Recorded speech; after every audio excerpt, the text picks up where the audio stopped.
Good evening to one and all. Welcome you all to the daily Indian Express newspaper analysis for the date 21st December 2023, brought to you by Ganesh IAS Academy. Okay, let's get into the today's newspaper analysis. So mentioned here are the list of articles which we are going to have the analysis in the upcoming slides. So have a look at it. Okay, let's discuss about each and every articles one by one. Beyond app as well as coaching class.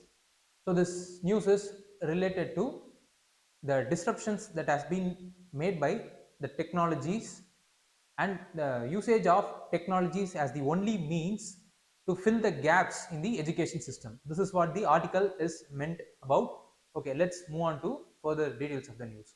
How the news is related to examination. The news is related to UPSC exam under prelims through a topic called Indian polity and governance, constitution, political system, Panchayat Raj. Similarly, under mains, it is related to GS paper 2, government policy, interventions for development in various sectors and issues arising out of their design and implementations, which comes under GS paper 2. Okay, let's get into the further details. See, education system in India is in crisis because of the over commercialization as well as politicization, and India need to rebuild its education system. For that rebuilding, there need to be a step-by-step strategy, and also along with the strategy there need to be a national consensus that has to be obtained, so that the education system will not be politicized. And then the technologies which has been used as the means to fill the gap has thrown out certain limitations. This limitations hinders the efforts to correct the education system, like in the case of creating digital divide, like in the case of so on and so forth. Most of the people, those who are living in the geographically isolated areas, could not be able to access the digital infrastructures, as a result of which they are lagging behind in terms of the education indicators. And then changing the curriculum along with the changing nature of the technologies in the current scenarios doesn't recognize the need for fostering the hunger for knowledge among students,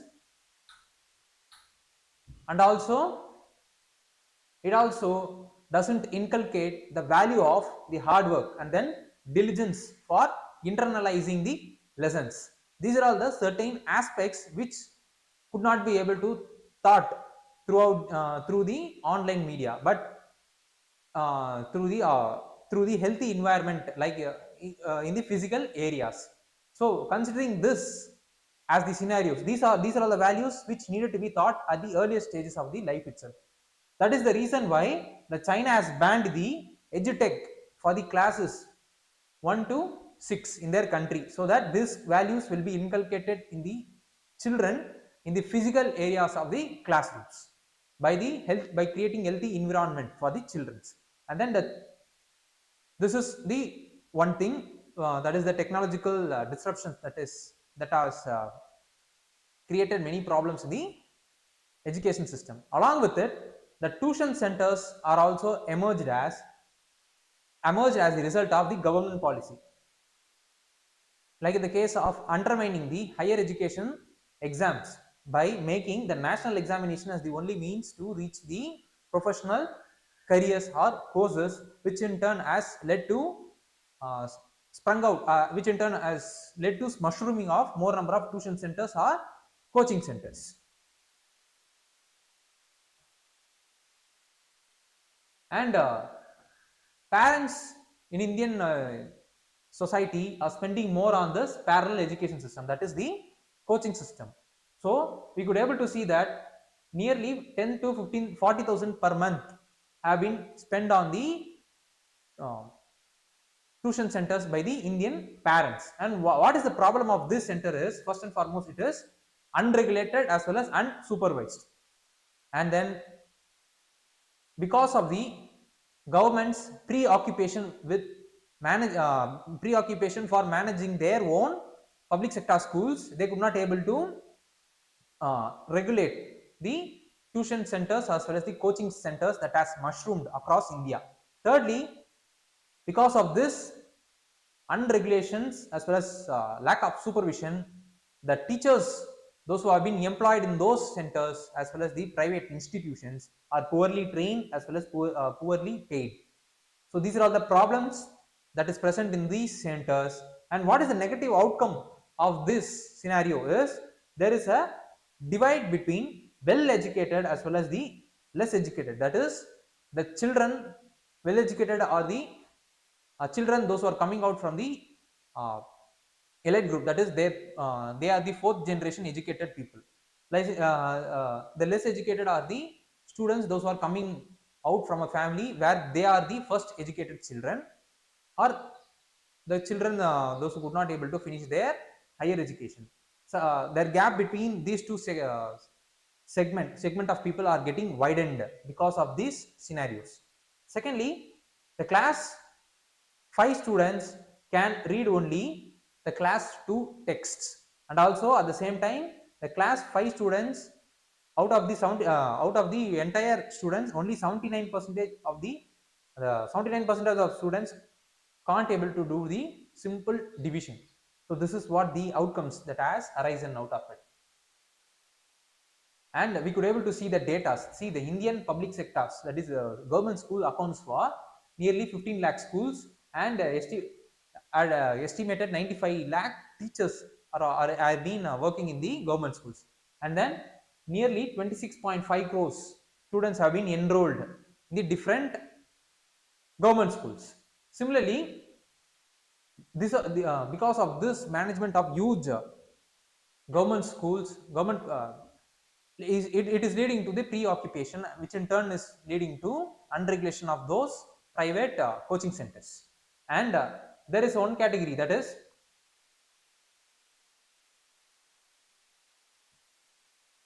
see, the private schools that is catering to the rich. The fees ranges from 50,000 to 1 lakh per month. Like in the case of, there is a third category, like they are like missionary school systems as well as the aided school systems, where they will be catering the demand for the lower as well as upper middle class by providing the fees range between 2000 to 40,000 per month.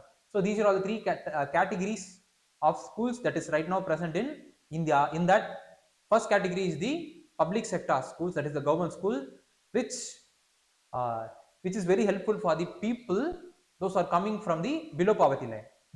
This kind of schools, that is uh, the elite private school, which caters to the cream, the people those who are coming from the creamy layer of the society. And there is a third category which caters to the lower as well as upper middle class, like in the case of missionary schools as well as the aided schools.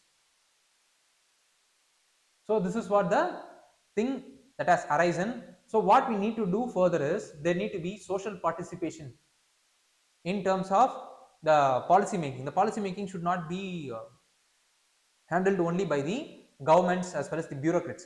The participation need to be from wide range of peoples, like in the case of senior citizens, as well as in the case of involving civil societies, in the case like in the case of involving the teachers as well as students.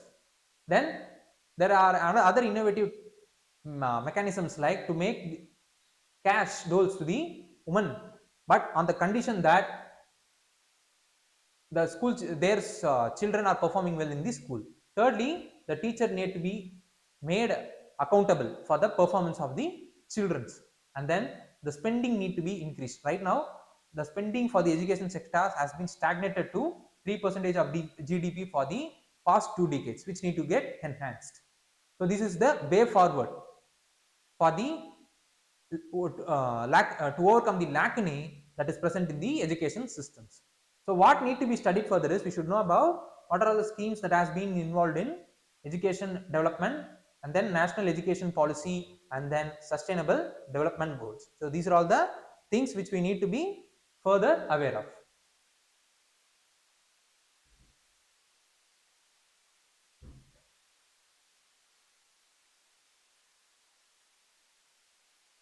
Why garlic prices are up and will stay up for now?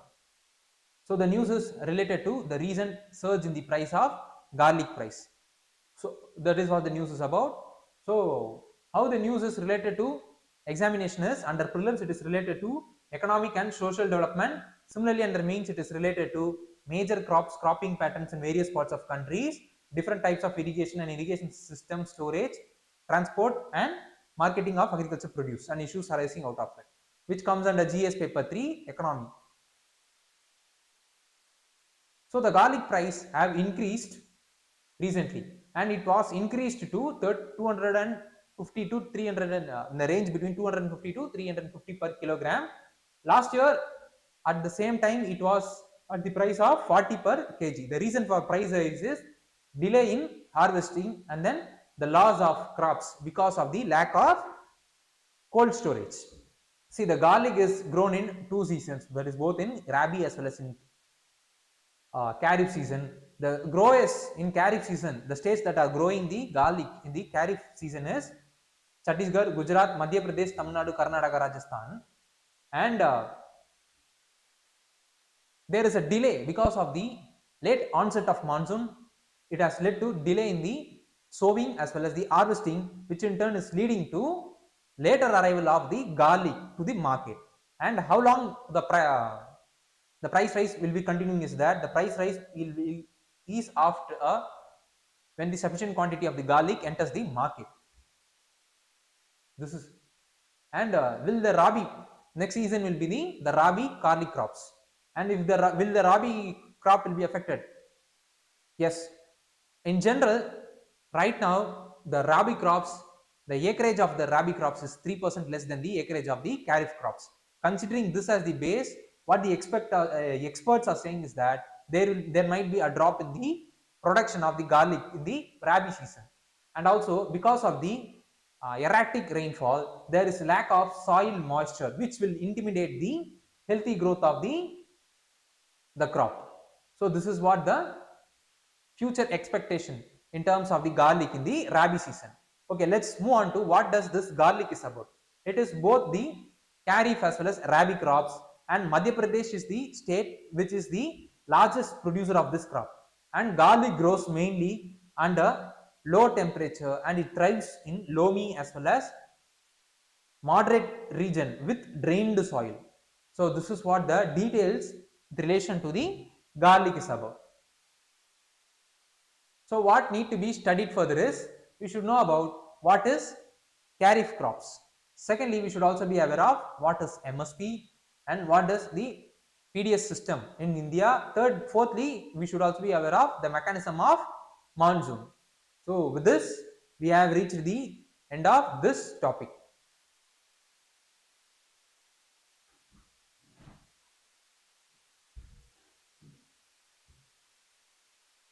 Global crude flows via SUEX canal faults. The oil shipment to India not impacted so far. The global crude oil that is coming through the Suez Canal has faced certain attacks from the Houthi rebels.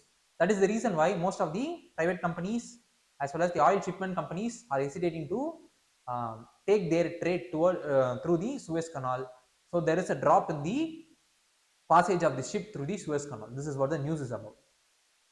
So under prelims it is related to economic and social development. Similarly under mains it is related to GS paper 3 economic development under a subtopic called Indian economy and issues relating to planning, mobilization of resource, growth, development and employment.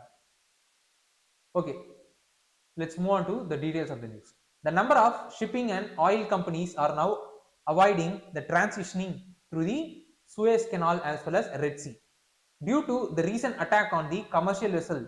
The reason is the recent attack on the commercial vessel by the Yemen Houthi rebels, and the global crude oil price that is passing through this channel has dropped from 7 million barrel per day to 3.4 million barrel per day, and the attack is made on the Bab el Mandeb Strait, which is the strait that is leading to Red Sea as well as Suez Canal, and it is the shortest route to reach the Mediterranean Sea from the Arabian Sea.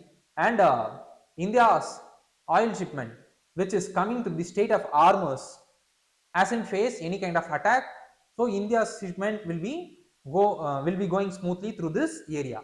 So the shipments that is coming through the Strait of Hormuz are the oils that has been procured from the Middle East region.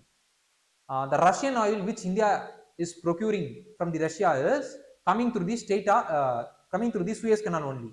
But the Russian ships haven't faced any kind of attacks from the Houthi rebels, so there won't be any kind of disruption in the Russian oil that has been imported by India through the Suez Canal. This is what the thing is. Let's look into what does this crude oil is about. It is a naturally occurring petroleum product composed of hydrocarbon and other organic material. The crude oil is refined to produce usable products including gasoline, diesel and various other forms of petrochemical, and it is considered as the non-renewable sources. Once produced, it could not be able to, it will not return back to the area where it was bought out. This is what the details of the crude oil is.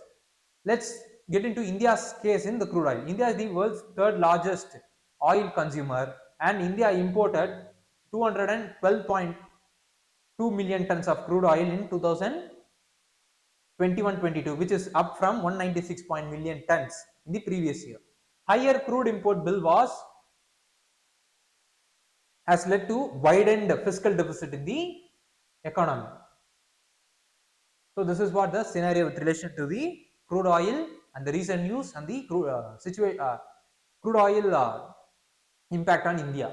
So what need to be studied further is we should know about the Middle East map, and then the electric vehicle policy, and then what are all the renewable energy schemes that has been implemented in India to promote the renewable production of energy.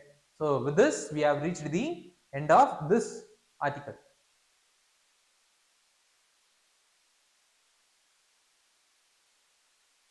Let's get into other news called greenwashing. The news is related to the recent UK advertisement standard agencies have banned certain airlines for greenwashing the customers. So under prelims it is related to general issues on environment, and under mains it is related to GS paper 3 environment subtopic called conservation, environmental pollution, degradation and environmental impact assessment.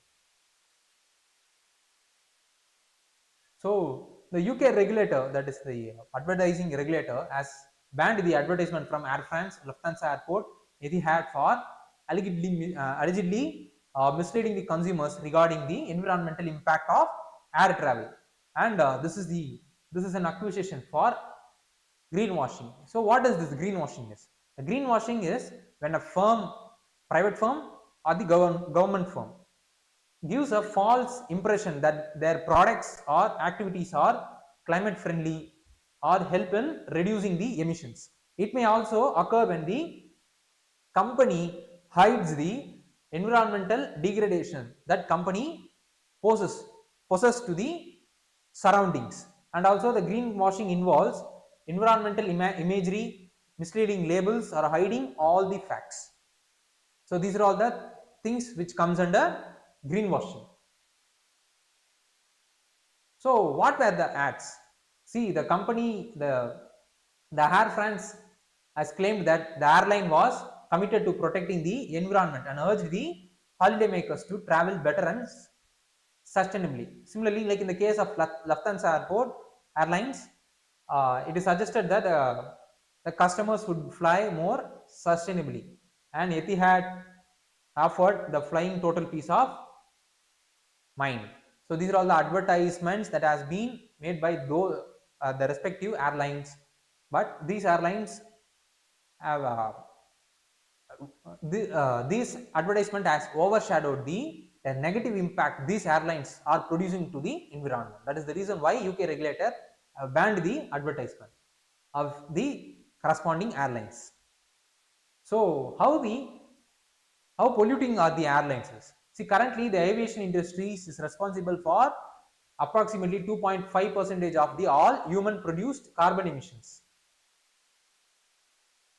and according to UN IPCC, this is the data that has been taken from the IPCC, and this 2.5% of the carbon emission that has been arised from the airlines will be increasing in the future. It will not get reduced. So that is what the data is about. So what are the things which we need to be further aware of is we should be aware of what is UNFCCC and greenhouse gas potential and the recently concluded G20 climate action. So these are all the other areas which we need to be further aware of, and with this we have reached the end of this topic. Let's move on to today's practice prelims question. So mentioned here is the today's practice prelims question. So those students who are watching this session online, please do comment the option point for the question which you are seeing right now on the board.